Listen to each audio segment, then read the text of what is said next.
श्री गणेशाय नमः। आसरो शिव शंकर महादेव जो धूणी मारो सहाय।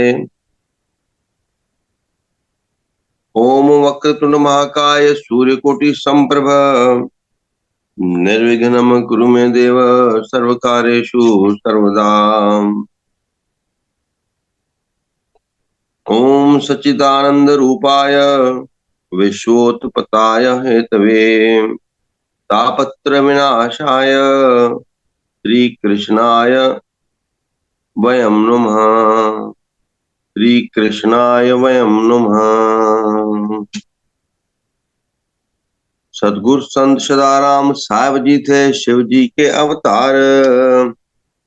दीनहीन सुखदात्र प्रभु के जन जन के आधार। प्यारी संगत सभिनी जो स्वागत है। पाण सभिनी के सतगुरन जी कृपा सां श्रीमद भगवत गीता जे ज्ञान जी प्राप्ति थे। पंहिंजे कर्मन में सत्यता आणू, सकारात्मकता आणू, परमात्मा जे ॾिनल हिन मानव जीवन के सफल करूं, उन्हीं जा कम करूं, उन्हीं जे ॿुधायल रस्ते ते हलूं, उन्हीं ॾे असांजो मुंहुं हुजे, उनजे प्राप्ति जी ही अभिलाषा हुजे। इहो ही मानव जीवन जो परम ध्येय आहे। धर्म अर्थ काम मोक्ष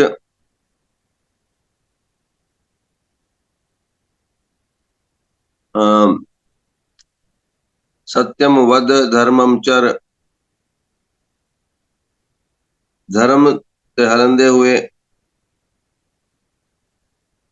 जीविकोपार्जन कंदे जगदीश जी प्राप्ति जी भी कामना हुजे। इन्हीं कामना जे विच में पोइ जेके भी कर्तव्य थींदा आहिनि उहे सभु सफला थींदा आहिनि।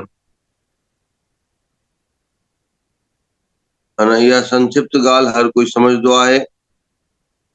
अचो त इन्हीं सच सां रिलेटेड अनेक अनेक श्लोक, अनेक अनेक शिक्षाऊं ऐं उत्साहवर्धन जूं परमात्मा जे साक्षात मुख जे वाणी जूं वाक्यनि जूं पाण उन्हनि जा श्लोक ॿुधी करे पाण में चर्चा करूं, बार बार पढ़ूं, बार बार अनेक दफ़ा पढ़ूं ऐं पोइ उनखे आत्मसात करे हंडाइण जूं, उन्हीं अनुसार करणी करण जूं पहल करूं। ओड़ा असांजा विचार हष्ट पुष्ट थियनि, ओड़ा असांजा विचार नित्य प्रति थियनि। ओम श्री परमात्मने नमः।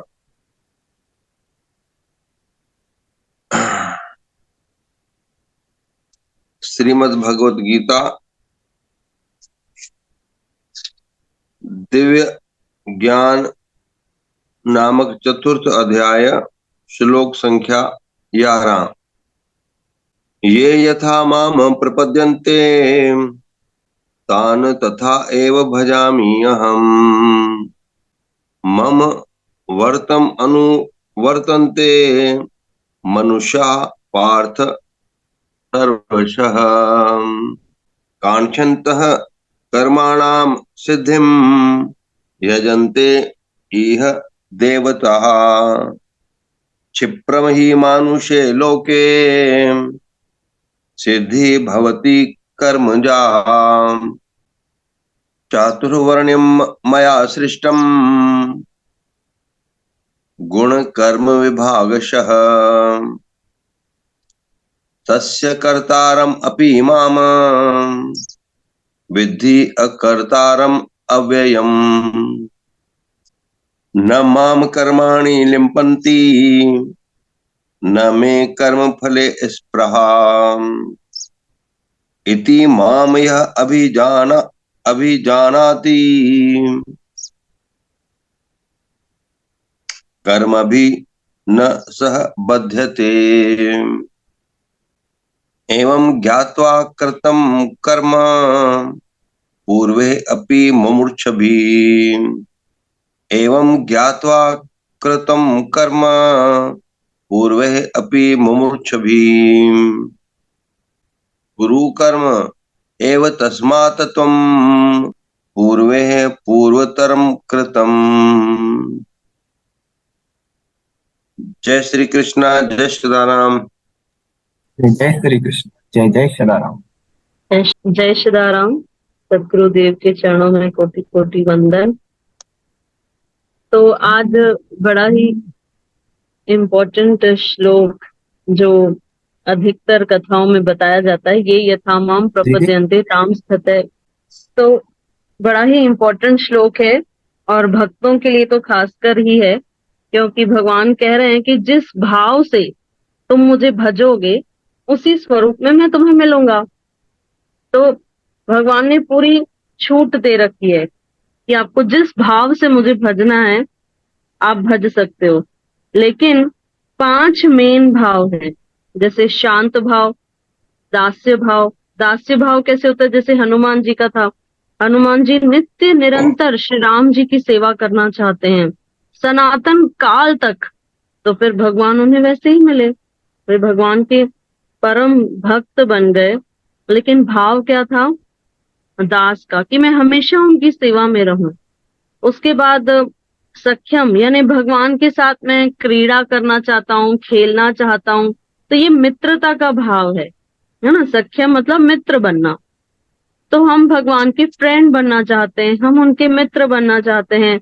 जैसे अर्जुन थे, सुदामा थे, ये क्या है? इनका सखा भाव है। उसके बाद आता है वात्सल्य भाव, जो यशोदा मैया का था, माता कौशल्या का था। तो वात्सल्य भाव क्या? यानी भगवान ही मेरे पुत्र हैं, मेरी संतान भगवान है। तो वैसा भाव की वात्सल्य, बच्चों के जैसा प्रेम करना। जैसे कई लोग ना अपने घर में लड्डू गोपाल को विराजमान करते हैं, फिर उनकी वैसे ही सेवा करते हैं जैसे एक माँ एक बच्चे की सेवा करती है। तो भाव क्या है? वात्सल्य भाव है। उसके बाद आता है सबसे ऊपर, टॉप मोस्ट, एवरीथिंग, मतलब माधुर्य भाव, कि आप मेरे सर्वस्व हैं। जैसे एक पत्नी अपने पति के आश्रय में रहती है और उसका भाव यही रहता है कि यही मेरे सब कुछ हैं। तो वैसे ही एक भक्त अपने भगवान को सब कुछ मान लेता है कि आप ही मेरे स्वामी हैं, आप ही मेरे सर्वस्व हैं। ये प्रेम का भाव, सबसे ऊंचा माधुर्य भाव, कि भगवान हमें पति के रूप में मिले, है ना। जैसे रुक्मणी का भाव था, भाई रुक्मणी जी ने भी तो भगवान की कथाओं का श्रवण किया था, तभी तो प्रेम जागृत हुआ। और फिर उसने यही ठान लिया, उन्होंने यही ठान लिया, हालांकि वो लीला है पर उसमें से शिक्षा भी तो मिलती है। भगवान की जितनी भी लीलाएं होती हैं उसको तत्व से समझने आना चाहिए। तो है तो वो भगवान की लीला, लेकिन उसके पीछे कोई ना कोई शिक्षा छुपी हुई होती है। तो उन्होंने भी भगवान के बारे में श्रवण किया, श्रवण किया, और श्रवण करते करते उन्हें वो भाव जागृत हो गया कि अब मैं उन्हें अपने पति के रूप में स्वीकार करती हूँ। फिर उन्होंने भगवान को संदेशा भिजवाया ब्राह्मण द्वारा, और फिर कृष्ण और रुक्मणी का विवाह हुआ। तो ये भाव है। और सबसे ऊंचा भाव तो गोपियों और राधा रानी का है ना, माधुर्य भाव। तो वहां तक तो कोई नहीं पहुंच सकता, वैसे वो तो हम तो बोल भी नहीं सकते उसके ऊपर। ठीक है, चलो। तो 5 मेन भाव भगवान कह रहे हैं कि जिस भाव से आप कोई भी एक भाव को पकड़ लो, तो एक भाव को पकड़ने के बाद क्या होता है, हम नित्य प्रति उसी पर काम करेंगे ना। जैसे हनुमान जी हमेशा दास बन के सेवा करना चाहते हैं, तो हमारा भाव क्या है वो हमें पहचानना पड़ेगा। हमने भगवान से कौन सा संबंध जोड़ा है, यही तो प्रॉब्लम है। हम भगवान को सिर्फ बस, हाँ ये भगवान है, हमें इनके सामने अगरबत्ती घुमानी है, दिया घुमाना है, बस ये ऊपर ऊपर से जो फॉर्मेलिटी करनी होती है ना, हम उतना ही करते हैं। हम ये सोचते ही नहीं है कि हाँ ये हमारे सब कुछ हैं। यहाँ तक कि भोग लगाओ, लगाने के लिए बोलो तो बोलते हैं कि भोग लगाने से क्या मिलेगा, अरे उसमें से भी अभी हमें कुछ चाहिए। श्रृंगार करो भगवान का, उससे क्या मिलेगा, उससे भी हमें कुछ चाहिए। तो ये निष्काम प्रेम आया ही नहीं है, निष्काम भाव आया ही नहीं है, तो फिर संबंध कैसे स्थापित होगा। तो भगवान इस श्लोक के द्वारा कह रहे हैं कि एक कोई संबंध तो जोड़ो मुझसे, कोई तो एक भाव रखो जो आपका फिक्स्ड भाव है। मैं दासी हूँ, मैं भगवान के प्रति वात्सल्य भाव रखती हूँ, मैं सखा के भाव में बढ़ी, तो हमने घाटे का सौदा कर दिया। फिर गए भगवान की शरण में और सब ये चाहिए, ये चाहिए, ये चाहिए। अब कई लोगों का लक्ष्य ही इतना छोटा रहता है, कुछ ना कुछ अपने जीवन में लेते हैं, बड़ी बड़ी वस्तुएं कुछ। हमारे जीवन का लक्ष्य वो वस्तुओं में प्राप्त करना थोड़ी ना है। हमारे जीवन, भाई बड़ा बंगलो बन गया, बड़ी कार आ गई, ये सब हमारे जीवन के लक्ष्य नहीं है। और हम क्या करते हैं, भगवान के सामने जाते हैं जो समस्त सृष्टि के मालिक हैं, जो हमें सब कुछ दे सकते हैं, हम उनसे ये तुच्छ संसारिक वस्तुएं मांग के आ जाते हैं, तो बड़ा ही घाटे का सौदा करते हैं। भगवान कहते हैं चल ठीक है, जिस भाव से है दे इसको, तुम ही उसी भाव से है तो तुम्हें मिल गया।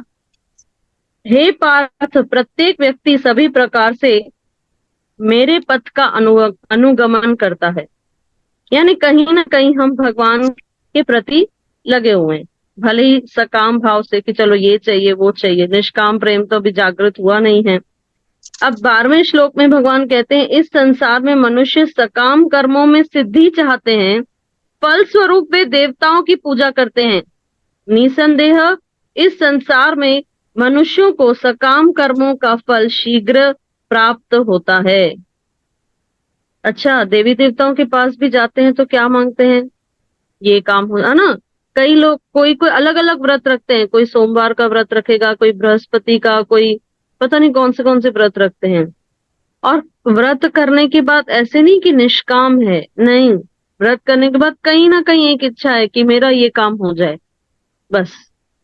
भगवान शिव जी पर भी वो शिवलिंग पर जल चढ़ाएंगे, पहले तो ओम नमः शिवाय, ओम नमः शिवाय बोल के जल चढ़ाएंगे, लेकिन अंदर से भाव क्या होगा, ये मेरा काम पूरा हो जाए, ऐसे हो जाए, ये हो जाए। तो हम देवताओं के भी शरण में जा रहे हैं, तो हम क्या कर रहे हैं, सकाम भाव से जा रहे हैं ना, कि मेरा ये काम हो जाए। तो फिर भगवान कह रहे हैं कि ठीक है, निसंदेह इस संसार में मनुष्य को सकाम कर्म का फल शीघ्र ही मिल जाता है। ठीक है, आपने कुछ किया, आपने देवताओं की पूजा की, आपको मिल जाएगा, है ना। हालांकि वो देवता भी भगवान के सिर्फ मैनेजर हैं, मेन तो भगवान है मालिक, वो भी आपको दे रहे हैं तो उन्हीं के थ्रू दे रहे हैं। अब कई लोग इस बात का विरोध करते हैं कि आप ऐसे कैसे बोलते हो, हम सिद्ध कर देते हैं इन बातों को। इंद्र ने अपने आप को कर्ता माना, उसने सोचा कि मैं ही सबके ऊपर वर्षा करता हूँ। भगवान ने कहा चलो अभी अभिमान तोड़ते हैं। अच्छा, फिर अभिमान में आया, 7 दिनों तक इतनी वर्षा की, पूरे ब्रजवासियों को कर दूंगा, पूरे ब्रज को डुबो दूंगा। भगवान ने कहा हम तो कुछ नहीं करेंगे, एक इतनी इतनी छोटी सी उंगली, इस पर भगवान ने गोवर्धन उठा लिया और 7 दिन में उसका अभिमान चूर चूर हो गया, आ गया भगवान की शरण में। तो कहाँ से प्रोवाइड हो रहा है, भगवान से। लेकिन इंद्र क्या समझ रहे हैं, मैं करता हूँ। अच्छा, ब्रह्मा जी को भी यही हुआ ना कि थोड़ी परीक्षा तो ले लूं कि यही है क्या भगवान। फिर ग्वाल बछड़े सबको, ग्वाल बालों को, बछड़ों को चुरा के अपने ब्रह्मलोक ले गए, गायब कर दिए। भगवान ने कहा अच्छा ठीक है, भगवान ने अपना विस्तार कर दिया अनंत रूपों में। फिर वो ब्रह्मा जी चकरा गए कि वो सारे ग्वाल बाल और बछड़े तो मेरे ब्रह्मलोक में मैं ले गया था, ये कौन है फिर। तब फिर वो भी ठोकरा, वो भी आ गया भगवान की शरण में, ब्रह्मा जी भी स्वयं आ गए। तो ब्रह्मा जी की कितने हजार, 10,000 नहीं, 10,000 नहीं, 36,000, अब जितने भी हजार साल होंगे, किसने, हिरण्यकश्यप ने घोर तपस्या की। ऐसे पैरों की उंगली, जो हमारे टोल्स रहते हैं, उंगलियां पैरों की, उस पे ऐसे खड़े होके दोनों हाथ ऊपर करके हजारों वर्षों तक उसने ब्रह्मा जी की तपस्या की। अच्छा, ब्रह्मा जी प्रकट हुए, कहा ये ना कोई किया ऐसी तपस्या, ना कोई आगे कर पाएगा, लेकिन तुम्हें चाहिए क्या? तो उसने कहा मुझे अमर बना दो। ब्रह्मा जी ने कहा अमर तो मैं खुद नहीं हूं, तुम्हें कहां से करूंगा। हाँ, उसकी भी पोस्ट अमर नहीं है। तो जो देवी देवताओं के पास खुद नहीं है वो आपको कहां से दे देंगे? मोक्ष का भी देवी देवता नहीं दे सकते हैं, वो सिर्फ केवल मूल स्वरूप भगवान राम या भगवान कृष्ण ही दे सकते हैं। भगवान कृष्ण का एक नाम है मुकुंद। मुकुंद क्या है? मुक्तिदाता। मुकुंद का अर्थ यही होता है कि वे मुक्ति के दाता हैं। तो मोक्ष हमें केवल भगवान दे सकते हैं। इसीलिए हमें सब कुछ छोड़ के यहाँ वहां भटके हुए बिना सीधा भगवान की शरण लेनी है। अच्छा, फिर आप कहोगे फिर हम देवी देवताओं की पूजा नहीं करें? करनी है, वो करनी है, लेकिन हम क्या करते हैं? हम सकाम भाव से करते हैं ना सब कुछ। निष्काम ना भगवान के प्रति है ना देवी देवताओं के प्रति है। अरे हम भगवान को भी अगर हम शिव जी पर जैसे जल चढ़ा रहे हैं तो हमें ये क्यों मांगना है कि हमें ये दे दो, हमें वो दे दो? उन परम वैष्णव हैं, वे सीधा डायरेक्ट भगवान की भक्ति दे सकते हैं। तो उनसे वही मांगो ना कि आप परम वैष्णव हैं, नित्य प्रति भगवान शिव क्या करते हैं? वे परम वैष्णव है ना। माता पार्वती को डेली नित्य प्रति क्या सुनाते हैं? रामायण भागवत। तो उनसे वो सेवा मांगो कि हमें भी वैसा श्रवण करने को मिले, हमारे अंदर भी भगवान की भक्ति जागृत हो। ये तो हम मांगते ही नहीं है, और जबकि वो दे सकते हैं। लेकिन हम ये जो मेन चीज है वो मांगे बिना हम संसार की वस्तुएं मांग रहे हैं। हम भी कुछ समय पहले कंटिन्यू भगवान शिव जी पर, शिवलिंग पर जल चढ़ाने जाते थे, लेकिन भाव यही रहता था कि आप प्रचारक हैं, है ना, भागवत का प्रचार करते हैं, रामायण का प्रचार करते हैं, हमेशा नित्य निरंतर पार्वती जी को उसका श्रवण करवाते हैं, और हम भी वही सेवा करते हैं। लेकिन कहीं ना कहीं हमारी सेवाओं में कुछ ना कुछ बाधाएं आ रही हैं। तो वो बाधाएं हमें नहीं चाहिए। हमारा नित्य प्रति वो सेवा हमें मिले प्रचार की, वो हम आपसे मांगते हैं, और वो दे दी। देखो अब डेली ये कथा चल रही है ना भगवत गीता की, सदगुरु से देव ने सेवा दे दी, भाव देखा तो दे दी। तो वही होता है कि हम जो मांगेंगे वो हमें देंगे। बेटर सबसे ऊंची मांगो ना। ऊंचा क्या है? भगवान की भक्ति। ये सब संसारी वस्तुएं मांग के हमें कुछ नहीं मिलने वाला, ये आज नहीं तो कल हमसे छीन जाएंगी। उसके आगे भगवान कह रहे हैं बहुत ही इंपॉर्टेंट श्लोक कि प्रकृति के 3 गुणों और उनसे संबंध कर्म के अनुसार मेरे द्वारा मानव समाज के 4 विभाग रचे गए। यद्यपि मैं इस व्यवस्था का सत्रष्टा हूं, किंतु तुम यह जान लो कि मैं इतने पर भी अव्यय अकर्ता हूं। तो भगवान कह रहे हैं गुण और कर्म इन दोनों के अनुसार मैंने क्या किया है? 4 वर्ण, है ना, वर्ण का मैंने विभाजन किया है। अब कई लोग क्या बोलते हैं, कई तथाकथित लोग भगवान का नाम लेके, शास्त्रों का नाम लेके जन्म के आधार पर कहते हैं विभाजन हुआ है। हालांकि भगवान गीता में स्पष्ट कह रहे हैं जन्म के आधार पर विभाजन नहीं किया गया है। आपके गुण कैसे हैं, आपके कर्म कैसे हैं, ये बताएगा कि आप ब्राह्मण प्रवृत्ति के हैं या क्षत्रिय के हैं या वैश्य हैं या शूद्र हैं। आपके गुण और आपके कर्म ये डिसाइड करेंगे, ना कि जन्म जहां हुआ है। जैसे हम एक एग्जाम्पल से समझाएं, मान लो कोई हस्बैंड वाइफ डॉक्टर है, अब उनका बेबी हुआ, बच्चा हुआ, और उसको पैदा हुए अभी 2 घंटे भी नहीं हुए, उसको वो डॉक्टर का कोट पहना दिया, स्टेथोस्कोप लगा दिया, अब ये भी डॉक्टर है। अरे ये कैसे डॉक्टर है? उसको पैदा हुए 2 घंटे नहीं हुए और हम उसको डॉक्टर कह रहे हैं।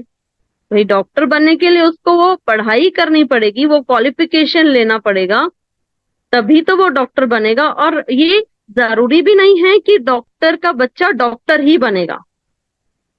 ऐसे ही ब्राह्मण, जैसे सबसे मेन उदाहरण द्रोणाचार्य जी थे, है ना, कौन थे? पांडवों के गुरु थे, ब्राह्मण थे। उनके जो पुत्र थे अश्वत्थामा, उन्हें भगवान ने कभी ब्राह्मण नहीं कहा। भगवान श्री कृष्ण हमेशा उन्हें कहते ब्रह्म बंधु, क्योंकि तुम्हारा किसी से संबंध है तो तुम ब्राह्मण के पुत्र हो तो तुम ब्रह्म बंधु हो। लेकिन तुम ब्राह्मण नहीं हो। क्यों? क्योंकि तुम्हारे वैसे गुण और वैसे कर्म है ही नहीं ना। जब तुम्हारे वैसे गुण और कर्म हो तभी तो ब्राह्मण कहा कहलाओगे ना। तो भगवान गुण और कर्मों के आधार पर भगवान ने विभाजन किया, जन्म के आधार पर नहीं। और आज जहां देख रहे हैं जन्म के आधार पर विभाजन को समझते हैं, फिर उसी के अनुसार फिर लड़ाइयां होती हैं। भगवान जबकि स्पष्ट रूप से कह रहे हैं कि जन्म के आधार पर नहीं, आपके गुण और आपके कर्म डिसाइड करेंगे कि आप किस कैटेगरी में आते हो, है ना। ये हमारे गुण और हमारे कर्म डिसाइड करेंगे। लेकिन देखो, 4 वर्ण हैं, ब्राह्मण, क्षत्रिय, वैश्य और शूद्र, ठीक है। लेकिन लोग सोचते हैं कि ब्राह्मण ही सबसे टॉप मोस्ट है। ब्राह्मण से भी ऊपर है, कौन है? जो परम भक्त हैं, जो भक्ति में लग गए हैं, जो परम भक्त हैं, वो ब्राह्मण से भी ऊपर हैं। फिर वो किसी भी कैटेगरी के हों, चाहे वो क्षत्रिय के हों, चाहे शूद्र हो, चाहे कुछ भी हो, लेकिन वो अगर भगवान की भक्ति में लग गए हैं, भगवान के भक्त बन गए हैं, तो वो इन सब से ऊपर है। और भगवान को अब आगे बताएंगे भगवान कि ये जो सब है ये मुझ पर लागू नहीं होता है। मुझ पर किसी कर्म का प्रभाव नहीं पड़ता, न ही मैं कर्म फल की कामना करता हूँ। जो मेरे संबंध में इस सत्य को जानता है, वह भी कर्मों के फल के पाश में नहीं बंधता। अब कई लोग बुद्धि लगाते हैं ना भगवान की लीलाओं पर भी। भगवान कह रहे हैं कि मुझ पर किसी भी कर्म का प्रभाव नहीं पड़ता, मेरे अंदर कोई कामना नहीं है, मैं इच्छा मुक्त होकर कर्म करता हूँ, लेकिन ये कर्म मुझे नहीं बांध सकते। ठीक है, सही बात है। भगवान तो मायाधीश है ना। भगवान कौन है? मायाधीश है, मायाधीन नहीं है। हम मायाधीन हैं, भगवान मायाधीश है। ये माया भी उनके अंडर चल रही है, तो वो माया उनको कैसे बांध सकती है? वो 3 गुण उन पर कैसे प्रभाव डाल सकते हैं?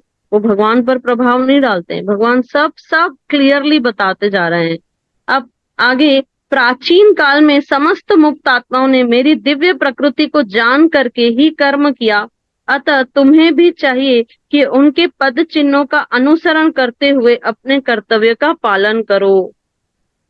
भगवान कह रहे हैं जो परम भक्त हैं, जो संत महात्मा हैं, जो मुक्त आत्मा है, जिन्होंने मुझे प्राप्त कर लिया है, वे उनका तुम्हें क्या करना चाहिए? पद चिन्हों का अनुसरण करना चाहिए।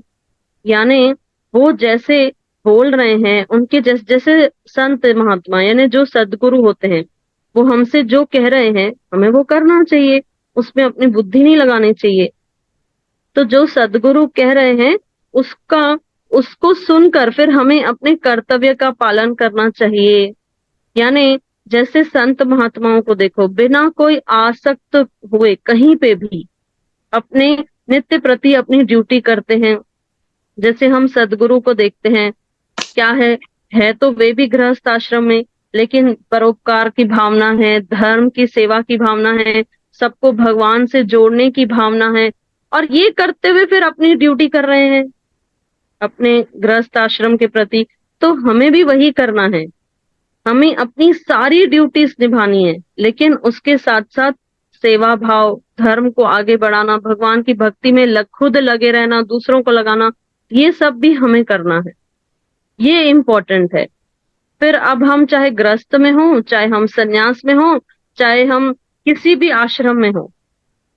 गृहस्थ भी देखिए भगवान ने पूरा, जैसे उस दिन साईं बता रहे थे कि एज अनुसार भी होता है ना।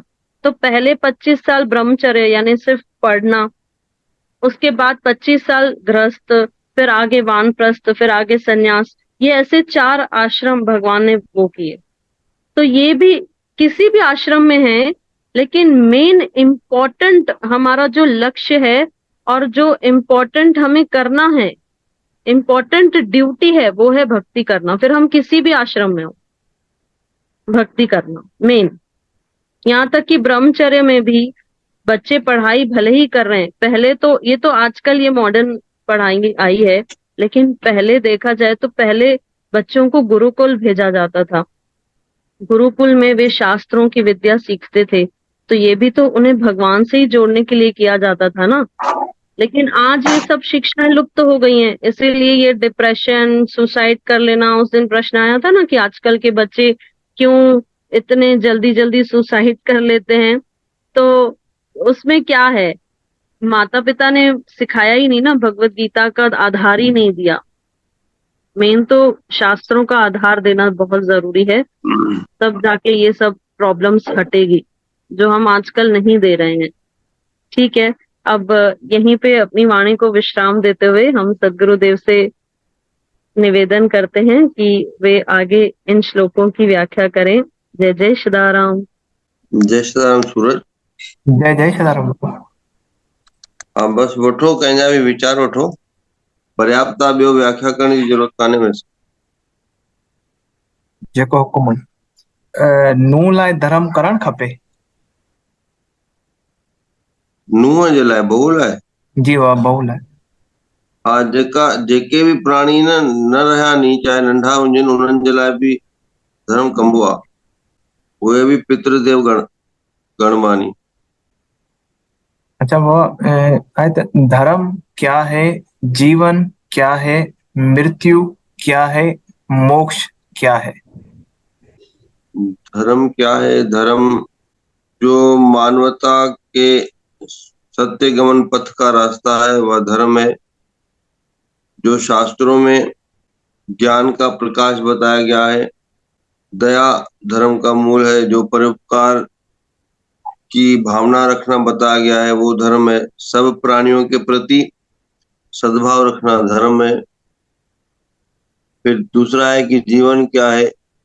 शरीरम खलु धर्म साधनम। ये शरीर ही धर्म ते हलण लाइ प्राप्त थियो आहे। ऐं इदम शरीरम परोपकार आहे। ही शरीर ही परोपकार जे लाइ प्राप्त थियो आहे। त ही जीवन, ही अमोलक मानव जीवन जेको ज्ञान ऐं कर्म जी योनी आहे, इहो वस्तुतः परमात्मा जी प्राप्ति जो ही साधन आहे। ज्ञान ऐं कर्म खे प्राप्त कंदे पंहिंजे जीवन खे सफल करण, मुक्त करण ही जीवन जो मक़सद आहे। ऐं टियों छा चयसि नी? धर्म छा आहे, जीवन छा आहे, ऐं ॿियो छा चयसि? मोक्ष बाबा। मोक्ष मृत्यु। यानी हा, पंहिंजे जीवन खे सफल करण, न कर्ज खणण न मर्ज खणण,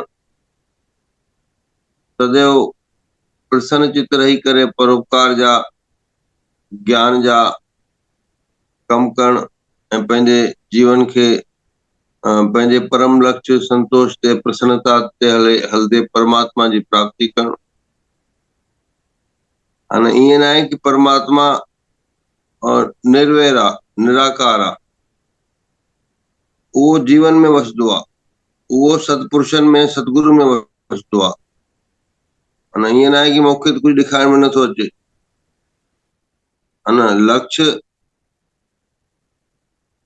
लक्ष्य आत्मा में हूंदो आहे, कोई साम्हूं अखियुनि जे साम्हूं न हूंदो आहे। लक्ष्य शास्त्रनि में हूंदो आहे, लक्ष्य ज्ञान में हूंदो आहे। जंहिं महिल असांखे ज्ञान जा नेत्र, हाणे जंहिं महिल असांखे अंदर जूं अखियूं प्राप्त थींदियूं नी, त पोइ परमात्मा जो स्वरूप, सामर्थ्य ऐं उन्हनि जी अनुभूति थींदी आहे।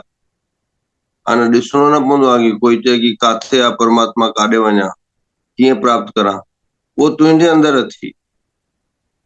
हाणे तूं आत्म साक्षात्कार, तूं पंहिंजे आत्मा में झाती पाए। ये सकते? जी सुगंध। न 11 जो वधायूं तो बाबा। जी सॼी संगत खे वधायूं। बाबा सुगंध जो बर्थडे आहे, आशीर्वाद ॾियो बाबा। ठीकु आहे, वधायूं त, लख लख वधायूं। जय जय सदाराम। जय सदाराम बाबा। चरण वंदना बाबा। जी बाबा कल हिकिड़ी ज़ैफ़ा दरबार साहिब में वेनती करे पई त हाणे मुंहिंजे भाउ जो खीर आहे, पर पाण वटि हिते महाराज वधीक पैसा वठंदा नी, त असां पुॼी नथा सघूं, त पोइ असां कीअं करूं? उहा ज़रा कृपा करो बाबा। न्याणियुनि खे घुराए करे उन्हनि खे खवाए छॾे। हाणे उन प्राणी जे निमित हंधाई कढंदी ऐं खवाए छॾंदी, बचल गांइ खे विझी छॾंदी श्रद्धा पूर्वक। बाबा साईं जय सदाराम। जय श्री राम बेटा। बाबा कल वेनती रखी से जे आत्मा ताईं कीअं पहुचूं ऐं इन जो उद्धार कीअं कयूं बाबा, दया करे इन जो रस्तो ॿुधायो, कृपा कयो बाबा।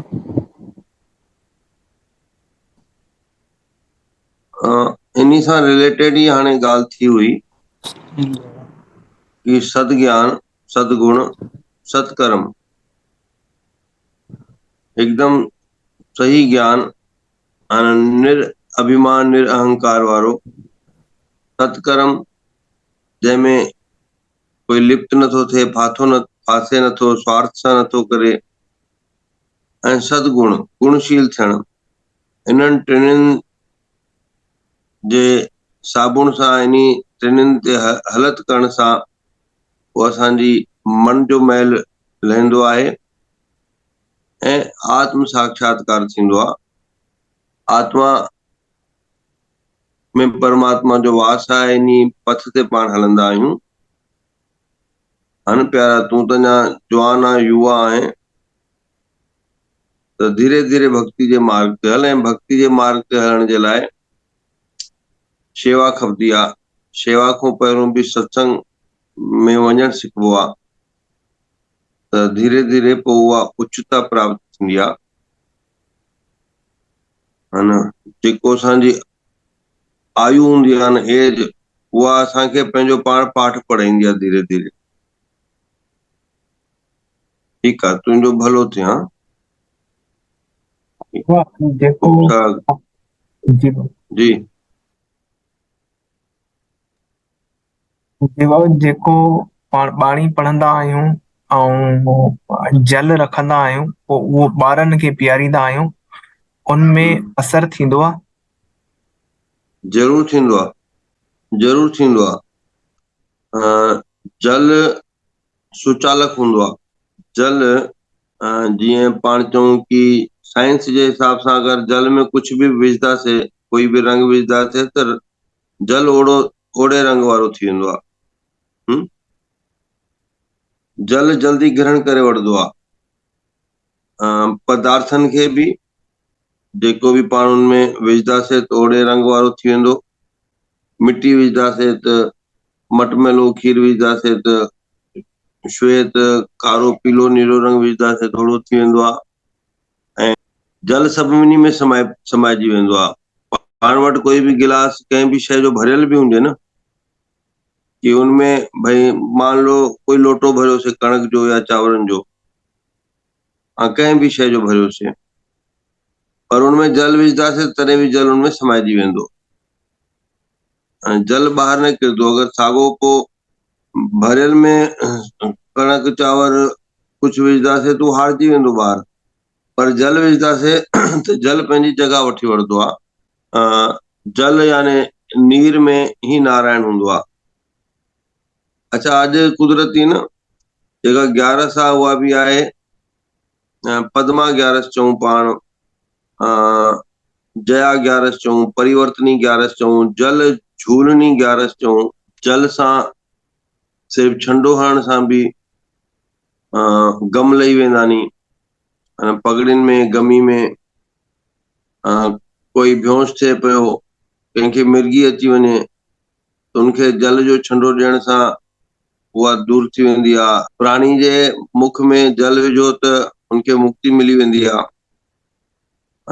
प्राणी जे मुख में, हिकु मृत प्राणी जे मुख में बि ॿियो कुझु न वेंदो, पर जल जा बूंद कणा वेंदा नी हली। अनेक अनेक उदाहरण ॾेई सघिबा नी कि जल ग्रहण करे वठंदो आहे। त पाण जल रखी करे जेको वाणी पढ़ंदा आहियूं, या जल संत महात्माउनि खां पढ़ाईंदा आहियूं, चाहे जल छड़ो शास्त्रनि जे हेठो रखी करे बि वेंदियूं नी हलियूं मायूं, पोइ वरी कुझु टाइम खां बाद अची करे खणंदियूं नी। या पाण अखंड पाठ में बि जल रखंदा आहियूं, कलश रखंदा आहियूं, पोइ उन जल जो अमृत ॾींदा आहियूं, छंडो ॾींदा आहियूं। इहे सभु अति मंगलकारी शुभ हूंदा नी। ऐं इन्हनि ॻाल्हियुनि ते विश्वास करणु खपे। हा न, इन्हनि ॻाल्हियुनि ते विश्वास करणु खपे। शंका वारा या सिद्ध करण वारियूं शयूं कान्हनि, इहे पंहिंजे पाण में सिद्ध नी। अनेक उदाहरण आहिनि कि सिद्ध करे ॾेखारो, ईअं न थींदो आहे। इहे पंहिंजे पाण में सिद्ध आहिनि, प्रैक्टिकल हिननि जा थी चुका आहिनि, कोई बार बार करण जी ज़रूरत न पवंदी आहे। आज क्या अॼु 11 जे ॾींहुं पाण खे छा छा करणु खपे? श्रद्धापूर्वक विर्त रखणु खपे, अत्यंत घटि सिर्फ़ु 25% फलार करणु खपे, माने बुख खां चोथों हिसो, ऐं घटि ॻाल्हाइणु खपे, ऐं चौथों आहे कि परमात्मा ने ध्यानु करणु खपे। 4 कम थिया, चाहे 3 कम थिया। श्रद्धा, बिना श्रद्धा जे फल ई न मिलंदो। घटि खाइणु, घटि ॻाल्हाइणु ऐं परमात्मा खे वधि में वधि ध्यानु करणु। बंटी भैया आज शायद ज्वाइन न कयो हो। चलो, ओम सर्वे भवन्तु सुखिनः, सर्वे सन्तु निरामया, सर्वे भद्राणि पश्यन्तु, मा कश्चित् दुख भाग भवेत्। दुख करे पासे प्यारा, दे सुखन जो वास तूं, हाल हीणे जो ऋषि बाबा, कर जल्द में क्यास तूं, नाहे दवाई जी जरूरत, कर धुणीअ सां रास तूं, दर्द दर्शन साण कर तूं, सब पिरी पासे परे, दर्द दर्शन साण कर तूं, सब पिरी पासे परे।